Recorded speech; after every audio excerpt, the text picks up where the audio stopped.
بسم اللہ الرحمن الرحیم۔ السلام علیکم۔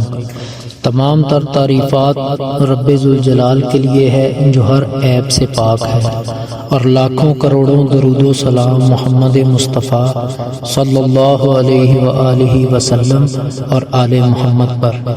امید ہے سب خیر و عافیت سے ہوں گے اور اپنے اہل خانہ سمیت خوش بھی ہوں گے اور محفوظ بھی۔ بہت بہت شکریہ آپ نے میری ویڈیو دیکھنے کے لیے وقت نکالا۔ انسان ضرورتوں کا محتاج ہے۔ زندہ رہنے کے لیے انسان کو اپنی زندگی میں ہر چیز کی ضرورت پڑتی ہے، چاہے کوئی کتنا بھی طاقتور شخص ہو، وہ ظاہری اسباب میں کسی نہ کسی کا محتاج ہوتا ہے، اور کمزور بندہ تو اپنی زندگی کے آدھے سے زیادہ معاملات میں کئی لوگوں کا محتاج ہوتا ہے۔ تو اس لیے زندگی گزارنے کے لیے ایک دوسرے کی ضرورتوں کا سہارا لینا پڑتا ہے۔ اللہ پاک نے شہید کا رتبہ اتنا بلند و بالا رکھا ہے کہ اللہ پاک روز قیامت اعلان کر کے اس شخص کو بلائے گا جس نے اللہ کے راستے میں اللہ کے دین کو بلند کرنے کے لیے اپنی جان کا نذر کیا ہو۔ اللہ پاک اس شخص کو، اس شہید کو سونے کا تاج پہنائے گا اور اس کو یہ حکم بھی دے گا کہ اپنے قریبی لوگوں میں سے 70 لوگوں کو جن کو چاہے جنت میں اپنے ساتھ لے جا سکتا ہے۔ لیکن اگر اس شخص پر کوئی قرض ہوا جو دنیا میں اس نے واپس کرنا تھا، جو اس کے سر پر قرض تھا، وہ قرض دینے کے بغیر ہی شہید ہو گیا، چاہے شہید کا رتبہ بہت بڑا رتبہ ہے، تو جو اس نے نہیں ادا کیا دنیا میں، وہ قرض اس شخص اور جنت کے درمیان ایک رکاوٹ بن کر کھڑا ہو جائے گا، یعنی کہ قرض کی معافی شہید کو بھی نہیں ملے گی۔ شہید کے لیے اللہ پاک نے اتنا رتبہ اعلیٰ رکھا ہے، اتنا انعام رکھا ہے، لیکن قرضہ اس کے راستے میں رکاوٹ بن جائے گا۔ اس لیے قرض کو کوئی معمولی سا بوجھ نہ سمجھے، یہ بہت بڑا بوجھ ہے۔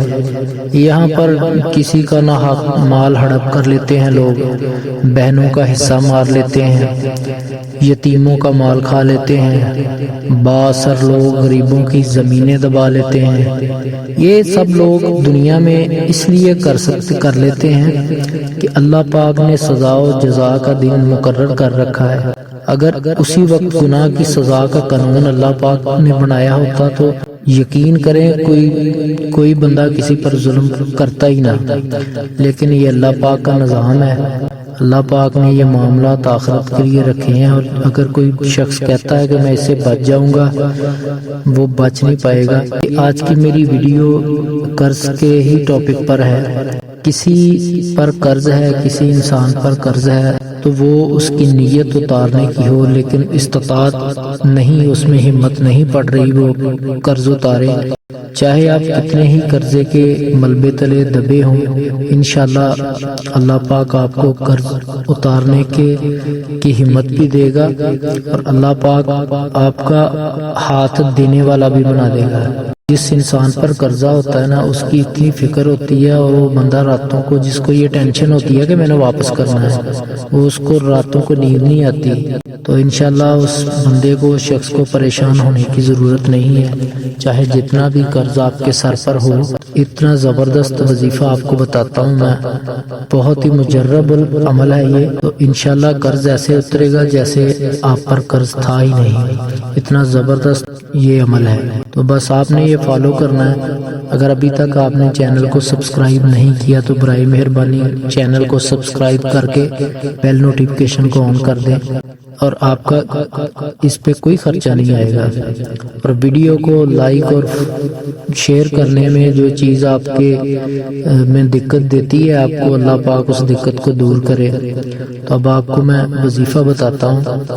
اول و آخر درود پاک ایک بار، ساتھ آپ نے پڑھنا ہے بسم اللہ الرحمن الرحیم، یا حی یا قیوم برحمتک استغیث اللہم اغفر لی۔